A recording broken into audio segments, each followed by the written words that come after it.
Okay, let's unpack this. Have you ever found yourself wondering about something, fundamental to how the country works, but then you realize you only know bits and pieces? Like birthright citizenship. Seems simple, right? Born here, you're a citizen. But it gets complicated.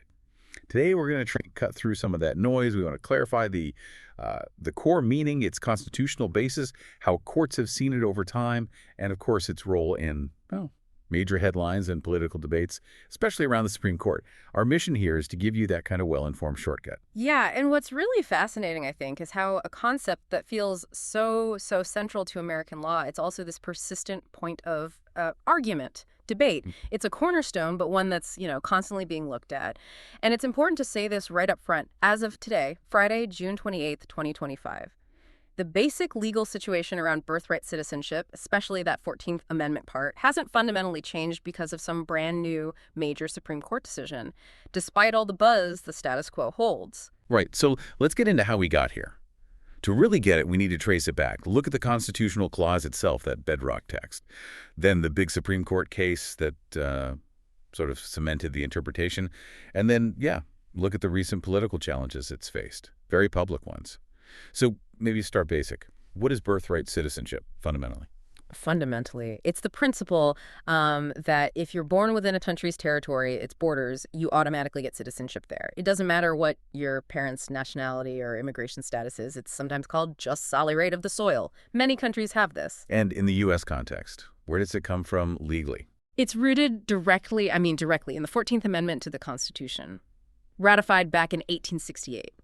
Specifically, it's the very first sentence of Section 1, the Citizenship Clause.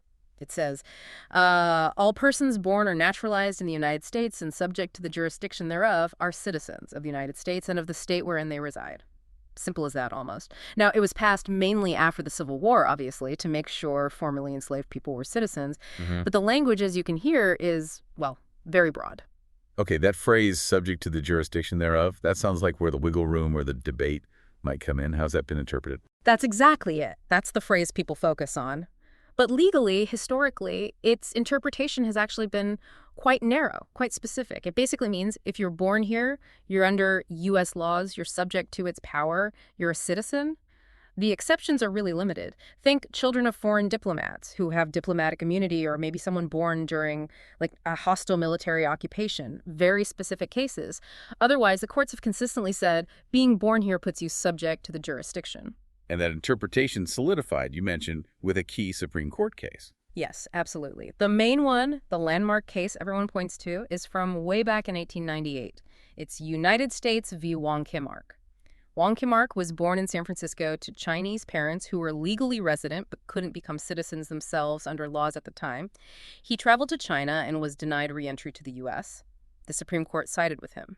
They ruled definitively that someone born on U.S. soil, even to non-citizen parents, is a citizen under the 14th Amendment. That Wong Kim Ark decision basically established that the right of the soil, just solely, generally overrides the right of blood, just sanguinis, for births in the U.S. It really shaped this broad, inclusive idea of who's an American. Wow, 1898. It's a long time for a precedent to stand. It is. Over a century. But so even with all the talk, especially in recent years, from certain political groups wanting to change this, maybe limit it, no Supreme Court ruling since then has actually chipped away at Wong Kim Ark. Correct. That's the key takeaway regarding the courts. People often ask, what's the latest SCOTUS ruling, especially around late June when big decisions drop. But as of our date, June 28, 2025, there hasn't been a new Supreme Court case that directly overturns or significantly modifies the core holding of Wong Kim Ark regarding birthright citizenship. The principle of stare decisis Latin for to stand by things decided, basically meaning respect precedent, it carries a lot of weight. Even with changes in the court's makeup, overturning something so established for so long, that would be a really major judicial shift. Unprecedented almost. Okay, speaking of shifts, let's talk about the political side.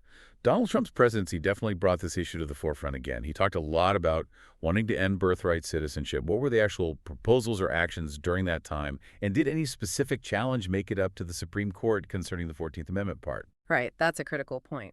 President Trump was very vocal. He called birthright citizenship ridiculous, claimed it incentivized illegal immigration. He floated ideas like trying to end it via an executive order, just declare that the 14th Amendment doesn't mean what everyone thinks it means, or maybe push for legislation. These suggestions immediately sparked huge legal debate. Most constitutional scholars argued quite strongly that birthright citizenship is constitutionally guaranteed by the 14th Amendment, and that you can't just, wipe it away with an executive order. It would almost certainly need a constitutional amendment, which is incredibly hard to pass. Or, theoretically, that huge Supreme Court reversal of Wong Kim Ark we just talked about. So, lots of talk, lots of debate, but no specific case testing the constitutionality of birthright citizenship itself actually landed at the Supreme Court during his term. Exactly. His administration was involved in many high-profile immigration cases that did reach the court, things like the travel ban, DACA, border wall funding, but none of those were a direct assault on the citizenship clause of the 14th Amendment as interpreted by Wong Kim Ark. The fact that it didn't reach the court directly on that core issue, despite the rhetoric, really highlights how difficult legally it is to challenge such a fundamental, long-standing principle. That's interesting. Now, when we talk about legal challenges, especially to executive actions or policies, we often hear about injunctions, things like nationwide injunctions. While maybe not used directly for birthright citizenship yet, could you explain those briefly? Why might they be relevant if a serious challenge ever did happen? Sure. An injunction is just a court order. It tells someone, often the government, to either do something or, more commonly, stop doing something.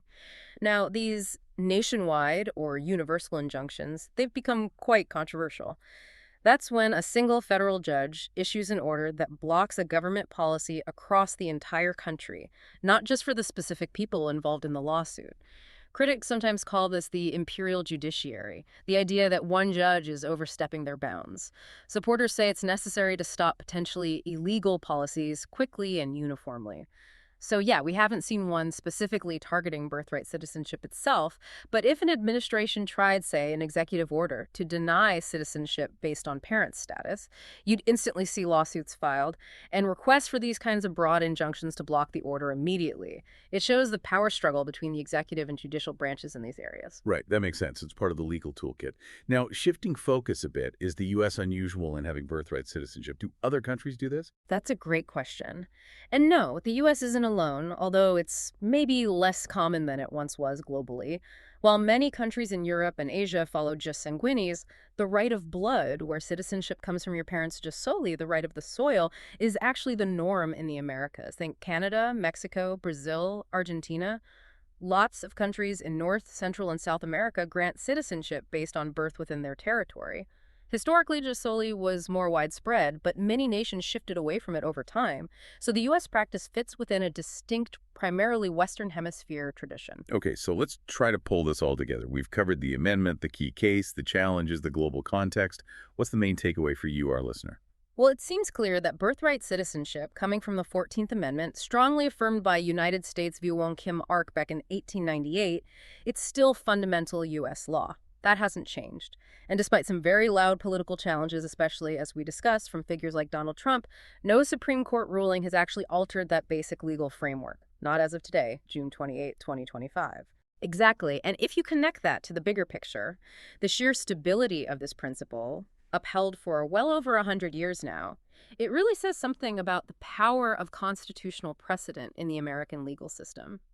Any real change would likely need one of two things. Either a formal constitutional amendment, which is, notoriously difficult to achieve, or that kind of massive, dramatic reversal by the Supreme Court we talked about, which would be truly extraordinary. So for you listening, thinking about birthright citizenship isn't just a sort of an abstract legal thing. It's really about understanding a core piece of American identity. And it's about grasping this ongoing conversation, this dynamic debate about who belongs, who is an American, and how we define that. Which does leave us with a pretty important question to ponder, doesn't it? In today's world, with, increasing global migration, shifting ideas about nations and identity, and this persistent political argument here in the U.S., how might this debate over birthright citizenship continue to shape how we think about sovereignty, about belonging, about who we are in the years ahead? Definitely something to think about. It's a complex principle, deeply embedded, but clearly still very much alive in our national conversation. Worth continuing to explore for sure.